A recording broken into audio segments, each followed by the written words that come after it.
வந்த வினையும் வருகின்ற வல்வினையும் கண்டதென்று சொல்ல கலைஞர்களே செந்திநகர் சேவகா என்ற திருநீர் அனைவருக்கும் மேவராத வினை. அன்பான முருக பக்தர்கள் அனைவருக்கும் ஸ்பைஸ் மேஜிக்கின் இனிய பங்குனி உத்திர திருநாள் நல்வாழ்த்துக்கள்.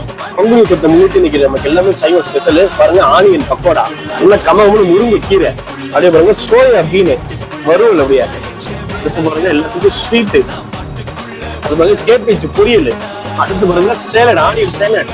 அதை விட அல்டிமேட் என்னன்னு பார்த்தோம்னா இன்னைக்கு வெஜிடபிள் பிரியாணிங்க வேற லெவல்ல இருக்கும். வெஜ் மட்டும் இல்ல, நான்வெஜ் எல்லாமே இன்னைக்கு ஸ்பெஷல் இருக்கு. மட்டன், முரல், சிக்கன் பெரட்டது, புறால் தொக்கு கறி, மீன் கறி, இது ஸ்பெஷல். சில்லி பிஷ், மேல பாருங்க மணக்கு நெத்திலி ஃப்ரை, சிக்கன் 65, வஞ்சர வறுவல், அது கோழி கறி குருமா, வேளாங்கண்ணி மீன் கறி, கமகமான சாம்பார், அப்படியே ரசம். பங்குனி உத்திரத்தை முன்னிட்டு அனைத்து விதவிதமான வெஜிடபிள், நான்வெஜ் எல்லாம் இருக்குது. Okay, thank you.